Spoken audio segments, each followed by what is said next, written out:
qui est d'ailleurs une bonne question, parce qu'elle va elle va nous introduire dans un sujet important, la question de la mission de l'homme.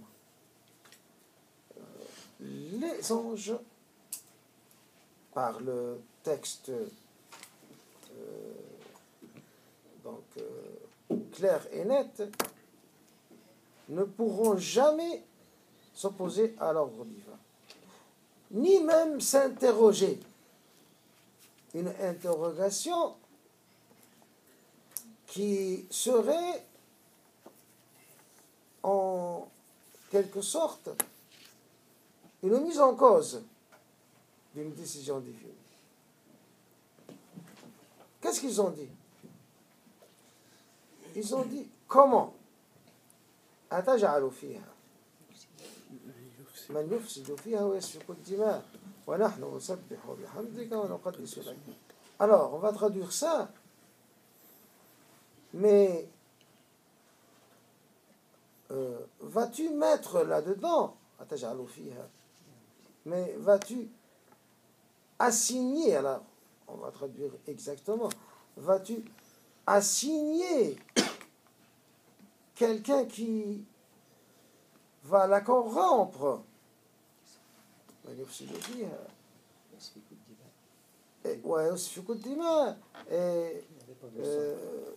va faire couler du sang, alors que nous, les anges,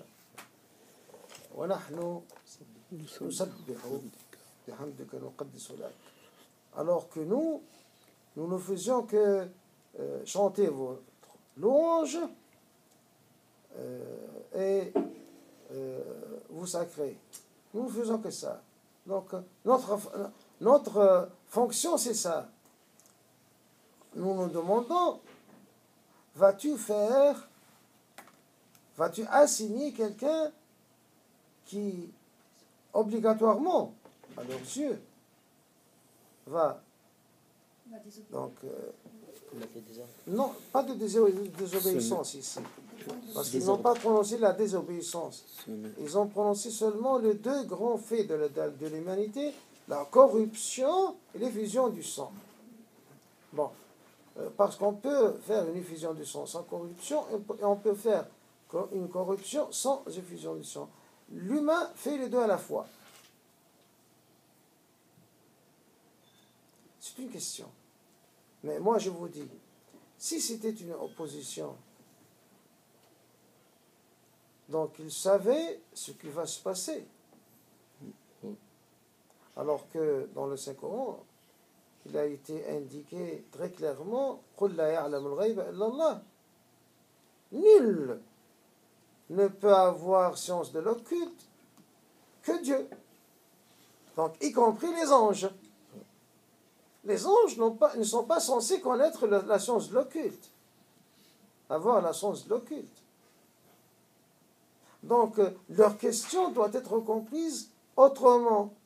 Leur question doit être comprise comme une réponse à une autre question. Adam est-il le premier homme? Rien dans le Coran ne dit qu'Adam était le premier homme sur terre. Rien. Et même l'archéologie moderne maintenant nous a montré qu'il y a plusieurs générations d'Homo sapiens. L'être humain qui marche à deux pas et tout ça, qui s'appelle l'homme, il y a plusieurs générations. Donc la dernière date de 10 000 ans à peu près. Puis il y a un vide peut-être de 100 000 ans. Donc la seconde, on remonte à 100 000 ans ou plus. Et la troisième, on remonte à 3 millions d'années. Et tous ce sont des Homo sapiens. Alors, rien ne nous dit dans le Coran que Adam était le premier sur terre. Donc, nous, on a tendance, personnellement, j'ai tendance à prendre cette interrogation des anges comme une réponse à cette question-là. Donc une réponse positive que si il y avait des humains avant Adam. La preuve, c'est que les anges n'ont fait que raconter ce qu'ils avaient déjà vu. Donc ce n'était pas une indignation, mais c'est une question. Est-ce que le nouveau que tu vas créer est comme les autres ou non? Il voulait savoir, cet Adam-là, est-ce qu'il va être comme les autres Adam ou non? Donc c'est une question à comprendre, ou comme une indignation, ou comme une simple interrogation. Et donc, puisque ce sont des êtres complètement soumis à Dieu, on ne peut pas imaginer que c'est une indignation ou une opposition. Est-ce que c'est clair? Je vous donne votre avis. Le verset qui vient tout de suite après قالوا سبحانك لا علم لنا إلا ما علمتنا إنك أنت العليم الحكيم. Ça veut dire qu'on sait que ce que tu nous as appris, ce que tu nous as ordonné de demander déjà. إلا ما علمتنا. On sait que ce que tu nous as appris. C'est-à-dire que même en confirmation de qu'ils ne savent pas ce qui est uniquement par ordre de Dieu. Oui, ils ne savent que ce qui s'est passé. Ils ne peuvent pas savoir ce qui va se passer. Donc ils s'interrogent en fait sur la nature de cette nouvelle créature. Est-ce que c'est comme les autres ou non? N'ont-ils pas fait ce commentaire par rapport aux djinns? Comment? N'ont-ils pas fait ce commentaire par rapport aux djinns qui ont été créés avant les humains? Moi, je pensais plutôt à ça. Mais écoutez, d'ailleurs, vous avez soulevé un autre point de la même scène. Bon, dans la même scène, elle mérite, bien sûr, donc un développement plus profond. Mais pour compléter, la scène, les anges ont posé cette question. Et Dieu leur avait demandé de se prosterner devant la nouvelle créature, qui est Adam. Dans le Saint-Coran, il a dit que tous, ils ont obéi, sauf Iblis. Bon, c'est le nom propre, Iblis, le nom propre d'un djinn. Et dans un autre verset, il dit Illa Iblis kana min al-jinn. C'est-à-dire, dans un autre verset, il nous explique que Iblis, ce n'était pas un ange, mais c'était un djinn qui a été un grand vénérateur de Dieu, qui est arrivé à la plénitude de la perfection jusqu'à arriver au stade de l'ange. Alors, si vous lisez la voie ibrahimienne, vous allez comprendre que même l'humain est appelé à faire ce parcours-là et il peut devenir un ange. Donc, pas seulement les djinns. Donc, c'est avec le grand travail qu'on peut donc avancer, évoluer et arriver au stade de l'ange. Donc, dans plusieurs citations de la tradition prophétique, on trouve qu'il a adoré Dieu pendant 6000 ans. Il a trop vécu, il a vécu 6000 ans en faisant une fois une prosternation qui a duré peut-être 1000 ans. Donc, c'est un type hors pair dans le monde des djinns. Donc, il est arrivé au stade des anges. Mais il n'a pas pu supporter cette épreuve. Parce que c'était une preuve, non pas pour les anges. Dieu a décrété que les anges ne peuvent pas ne pas se soumettre à lui. C'était une preuve pour lui. Parce que lui, il voulait devenir un ange, il est arrivé. Mais réellement, est-il devenu un ange? C'était une épreuve pour lui, réellement. Il a échoué. Parce qu'il a fait le mauvais syllogisme. Alors là, on applique ce qu'on a appris hier.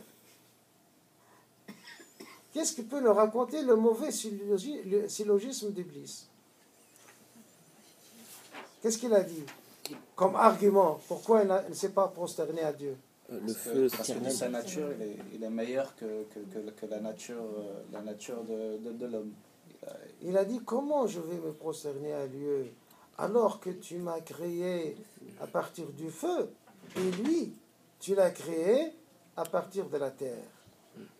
Alors, où est le vice dans ce syllogisme? Donc, le feu, c'est une matière plus noble que la terre. Il a pris noble dans les deux cas. Feu noble, terre moins noble. Et il a enlevé matière, et il est resté pour lui feu plus noble. Noble ne doit pas se prosterner face au moins noble. Donc le vice se trouve dans la forme ou bien dans la méthodologie. Écoutez, il y a hier on a vu deux types de vices. Une vice concernant la forme, c'est-à-dire l'un n'est pas sous-ensemble de l'autre. Le chien, ça c'est un vice de forme. Aristote. Oui, la question de chien et d'Aristote. Et l'autre vice, c'était pas le vice de forme. Les élèves de Strasbourg qui sont tous intelligents, alors Salah est forcément intelligent. On a vu qu'il n'y a pas de vice de forme, mais un vice de fond. Quel est le vice de fond? C'est la généralisation qui n'est pas vraie. C'est dire que les élèves de Strasbourg sont tous des génies, par exemple. Donc c'est la mauvaise généralisation. C'est ça le vice de fond. Ici, le vice est de forme ou de fond? Les deux. Ah, comment les deux? De fond, parce que pas toutes les terres sont moins nobles que le feu. Et de forme, parce que pas tout ce qui est... Enfin non, de forme, non. Non, de forme, non. Le plus important ici, ce n'était pas la comparaison, c'était la remise en question de l'ordre d'Allah. Il y avait un ordre explicite, et au lieu d'accepter qu'il a refusé l'ordre, il a essayé de justifier ça avec... Donc le crime, c'est ça, c'est ce que vous dites. Son crime, c'est qu'il a désobéi. Mais nous, on a voulu comprendre par quoi il a été piégé. Comment il était arrivé à son jugement, à son faux jugement là. Par la forme. Par un vice de fond. Par un vice de forme. Voilà. Et il est tombé dans un piège de vice de fond. Donc il s'est dupé lui-même dans une illusion, c'est que le feu est plus noble que la terre. Mais d'où est-ce qu'il a apporté ça, que le feu est plus noble que la terre? C'est une pure illusion. Mais par contre, il y a un peu de forme aussi. Dans le sens où... je vais par rapport dans le sens où la terre est censée, dans les cas généraux, se prosterner face au feu, mais là c'est le cas inverse, pour la première fois. Mais d'où tirez-vous que la terre se prosterne au feu? D'où tirez-vous ça? C'est ça le problème de fond. Ouais, mais c'est par rapport à Iblis. Ouais. Vous savez, le sophisme n'est pas facile. Hein. Le sophisme n'est pas... Vous devez apprendre à ne pas tomber dans les pièges du sophisme. Le sophisme, c'est ça. On vous fait passer des choses pour des évidences alors qu'ils ne sont pas. Ça, on part d'un postulat qui est complètement faux, et on construit toute la réflexion sur un postulat qui est... Une fausse généralisation. C'est très fréquent, là, surtout quand vous écoutez les discussions politiques. Alors là, vraiment, c'est quelque chose de non rationnel. Mais de toute façon, c'est clair, l'affaire de la création. Là. Il y a un nom d'Allah, Wallahu alim, un cheikh qui dit Al-Khaliq, c'est-à-dire que Dieu crée toute chose à partir de rien et il connaît son devenir. Et lorsqu'on n'accepte pas ça, Wallahu alim, je ne sais pas si c'est du... Wallahu alim, je ne sais pas si c'est un raisonnement juste, Wallahu alim, mais lorsque Dieu a créé toute chose, on doit accepter toute chose, toute la création. Et il le fait à partir de rien, comme vous avez dit, kun fayakun, donc que ce soit la terre ou le feu ou la lumière, c'est un ensemble de créations auquel on doit être soumis, Wallahu alim. Mais écoutez, tu insistes que tout ça, ça s'appelle création. Bon, c'est pas à nous de donner des noms, parce que le Coran lui-même dit Lahul khalqu wa lahul amr. Donc, c'est à lui la création et c'est à lui l'ordre. Si c'est la même chose, pourquoi il nous dit ça? Djinn, si c'est un djinn, il fait partie de Khaliq. Oui. Donc il n'a pas accepté. L'ordre, j'en parle pas, c'est les anges, Wallahu a'lam. Mais l'ordre, c'est le monde des anges. Le monde Khalaq al-ins wal jinn, on doit se soumettre à ça, Khaliq, à tout ce qui est autour de nous, tout ce qui est à l'univers. C'est pour ça qu'on doit adorer. Écoutez, Al-Khalq, il a été ordonné de se soumettre au Créateur. Mais le monde des ordres peut-il être ordonné de se soumettre? Il est déjà soumis. Par définition, il est la soumission même. L'ange n'est pas ordonné de se soumettre, il est fait soumis. Ce qui veut dire que la nature des anges, ils n'ont pas de libre arbitre, ils n'ont même pas la, pas du tout. Pas la capacité. Pas du tout. C'est pour cela que Dieu a ordonné aux anges de se prosterner à Adam. Parce que ce que Dieu a donné à Adam n'a pas donné aux anges. C'est la raison avec le libre arbitre. Et ce n'est pas seulement ça. On va entrer maintenant dans un autre dossier, ce qui est l'âme. De quoi est-elle constituée? L'âme humaine, l'âme en général, même animale, est constituée de 3 forces.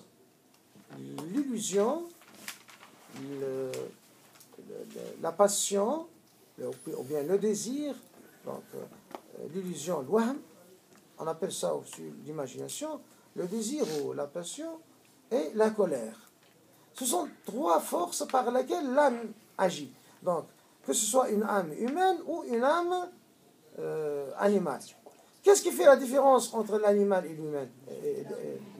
C'est une 4e force qui s'appelle l'intellect, l'aql, ou la raison, ou l'entendement, l'aql, la 4e force.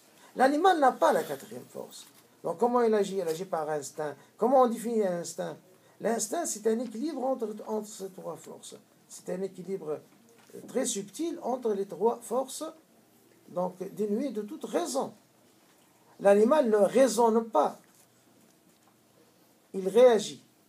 Et il agit selon l'équilibre instinctif. Son propre équilibre instinctif. L'équilibre instinctif d'un animal herbivore est différent de celui d'un animal carnivore.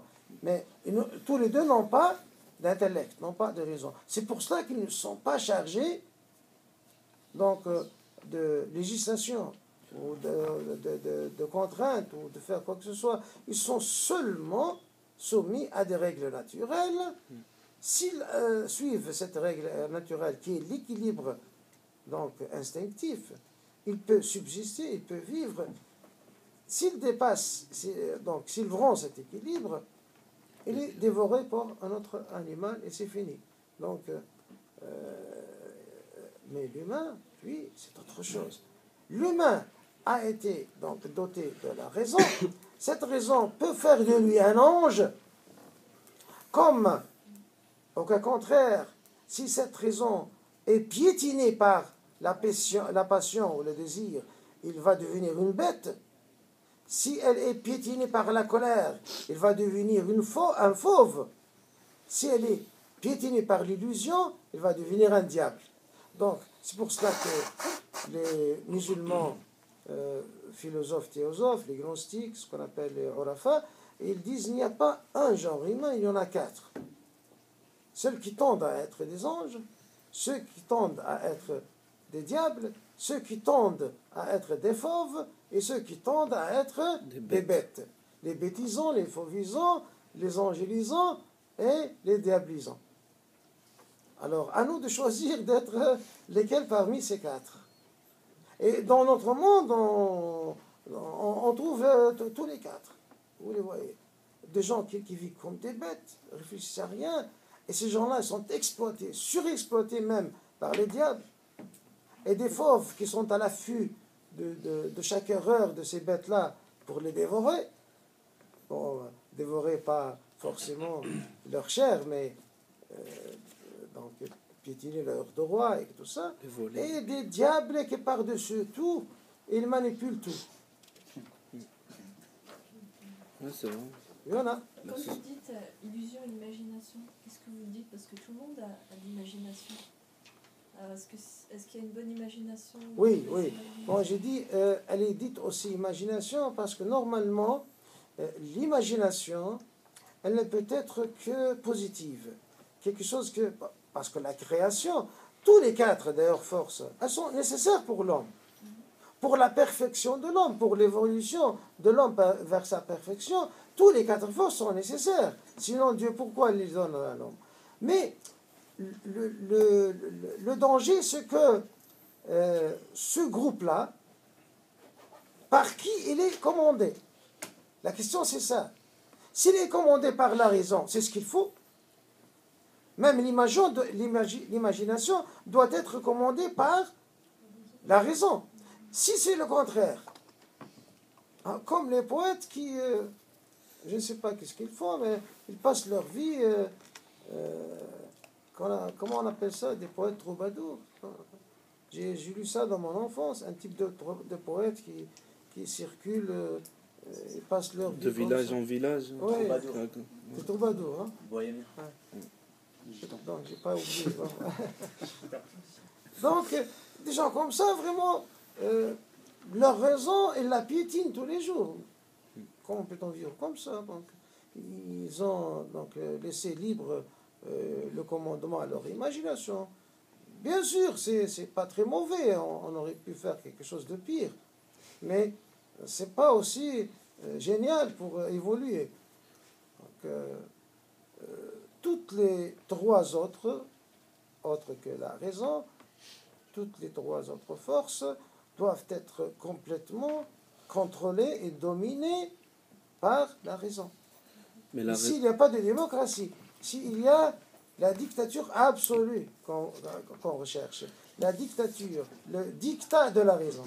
Mais la raison, elle peut être malsaine s'il n'y a pas, comment dire... Malsaine, non. La raison, impossible. C'est l'illusion là qui intervient pour perturber la raison et la piétiner. Et en fin de compte, vous allez trouver quelqu'un qui est commandé non pas par sa raison, mais par son illusion. Parce que, vous devenez un diable. Oui, mais parce que si on regarde dans l'histoire, à peu près par rapport aux sectes, je reviens à nouveau par rapport aux Mu'tazila. Eux, ils se servaient de la raison pourtant.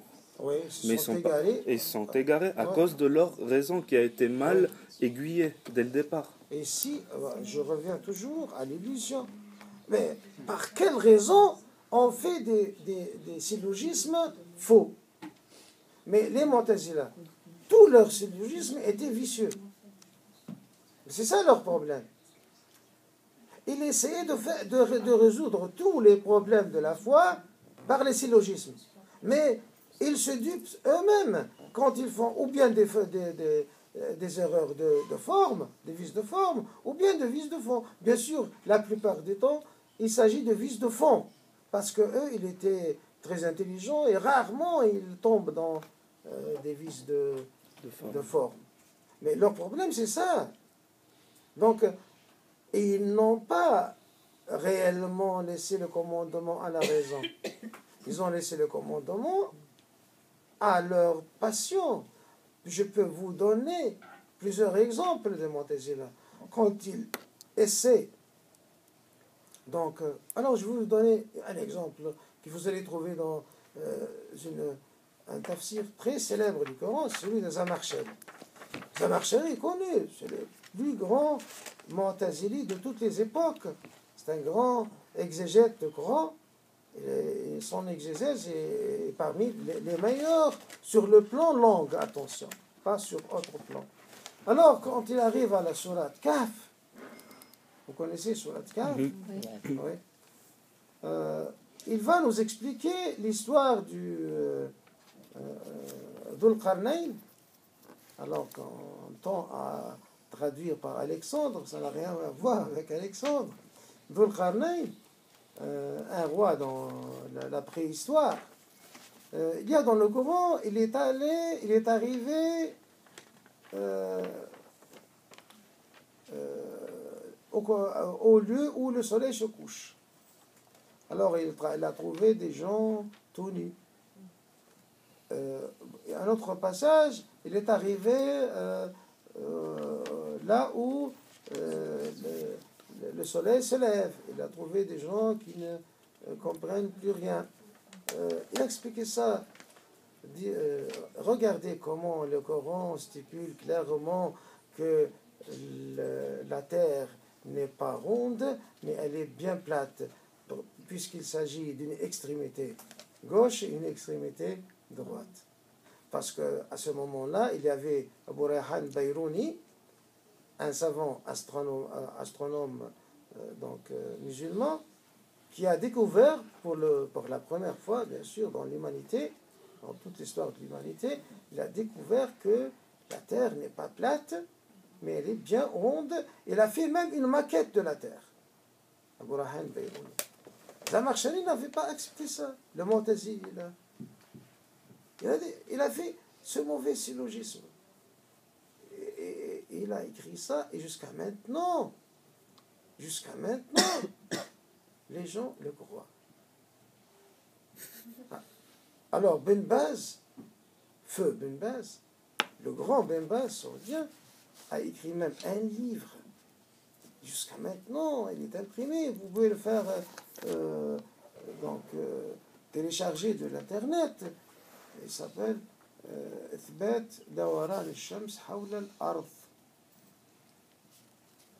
Imaginez un livre pour prouver que le soleil tourne autour de la Terre. Un contemporain qui fait ça. Un contemporain. Bien sûr, Ben Baz, il vient juste de mourir. Ah. Il n'a pas connu les satellites.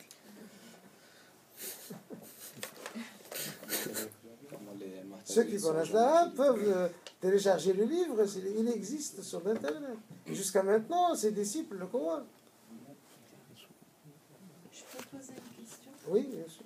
Sur la dernière phrase que vous avez dit avant l'exemple, vous avez dit il doit y avoir une dictature de la raison. Oui. Et quand on dit le terme dictature, c'est quelque chose de violent. Alors, est-ce que vous le définissez de la même manière? Moi, j'ai rectifié, j'ai dit le dictat. Dictat. Oui. J'ai dit au début dictature, mais je me suis rendu compte du sens là, très, comme vous l'avez dit, violent. J'ai préféré dictat. Dictat, c'est-à-dire ordre sans appel. Donc, un jugement auquel on ne peut pas faire appel. Cher, je peux juste vous poser une question. Comme on doit suivre l'imam Malik, qu'est-ce qu'il pensait par exemple des interprétations de ce qui est par exemple l'exemple que vous m'avez donné l'autre jour, que j'ai noté par rapport à lorsque Allah il descend du ciel, comme ils l'ont interprété certains avec la raison. Qu'est-ce qu'il en pensait? Est-ce qu'il disait, parce que c'était un grand savant parmi les premiers, comme on l'a dit à Médine, et c'est ma référence parce que j'essaie d'apprendre, est-ce qu'il n'avait pas une fois interdit quelqu'un qui a parlé d'un sujet et il a dit sortez, je ne sais plus pour quelle histoire, peut-être que vous le connaissez, je ne me rappelle plus. On y arrivera, Inch'Allah, en détail, parce que c'est une scène qui doit être clarifiée. Parce que c'est juste pas pourquoi il l'a renvoyé, le type? Je veux vous dire, donc le résultat final, il l'a renvoyé seulement parce qu'il a soulevé un problème polémique alors que c'était une réunion scientifique de jurisprudence. Lui, il était venu pour faire une perturbation parce que c'était un sujet polémique, et ceux qui croient que Dieu est un corps, a un corps, sont unanimes pour expliquer le verset là, une explication corporalisante. Donc l'imam Malik, lui, il l'a renvoyé parce que pour lui, ce genre de discussion doit être fait quand on en a l'aptitude, sans être armé d'un bagage logique suffisant. On ne peut jamais arriver à détecter le sophisme qu'il y a là-dedans. Inch'Allah, on y arrivera.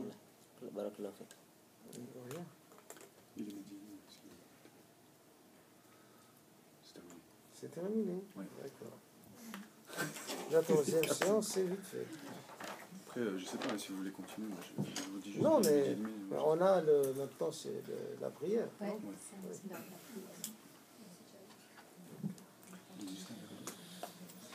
Merci.